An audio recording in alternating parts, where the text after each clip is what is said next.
Assalamualaikum warahmatullahi wabarakatuh. Perkenalkan, saya Azahra Maharani dari kelas reguler A dengan NIM 0462 128 242 9038. Dalam video ini saya ingin membuat tugas video praktikum dengan mata kuliah Ilmu Biomedik Dasar, yaitu Sistem Ekskresi. Yang pertama adalah organ ginjal, anatomi ginjal, renal cortex. Bagian luar ginjal yang berfungsi sebagai tempat penyaringan awal, terdapat nefron, unit fungsional ginjal ada di sini.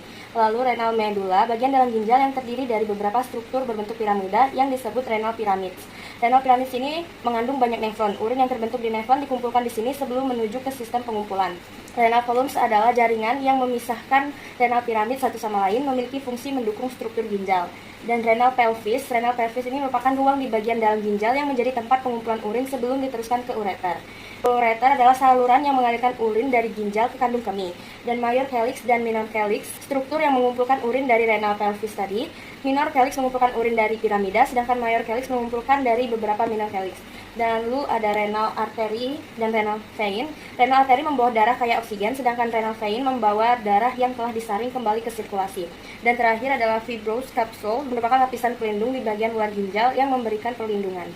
Lalu fisiologi ginjal dalam sistem ekskresi, yang pertama itu filtrasi, proses awal di mana darah yang masuk melalui renal artery disaring di glomerulus menghasilkan filtrat yang akan menjadi urin. Lalu yang kedua adalah reabsorpsi, setelah filtrasi zat-zat yang dibutuhkan tubuh seperti air, garam, dan glukosa diserap kembali ke dalam darah di tubulus ginjal.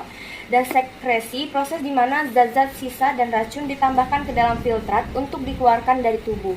Dan keempat itu pengaturan homeostasis. Ginjal juga berperan dalam menjaga keseimbangan elektrolit, tekanan darah, dan pH tubuh. Lalu organ kedua adalah paru-paru. Di sini ada trakea, saluran utama yang mengalirkan udara dari tenggorokan menuju paru-paru. Lalu ada main bronchus atau primary bronchi. Trakea bercabang menjadi dua bronchus utama, satu untuk masing-masing paru-paru. Bronchus sekunder. Bronchus utama membagi lagi menjadi bronchus sekunder yang mengarah ke lobus paru-paru. Dan ketiga ada bronchus tertiary atau segmental bronchus. Bronchus sekunder bercabang menjadi bronchus lebih kecil yang menyuplai segmen paru-paru. Dan terdapat lobus-lobus di paru-paru. Di sebelah kanan terdapat 3 lobus, yaitu superior, middle, dan inferior. Sedangkan di kiri hanya terdapat 2, yaitu superior dan inferior. Dan terakhir adalah cardiac notch atau notch jantung, lekukan di paru-paru kiri yang memberi ruang bagi jantung.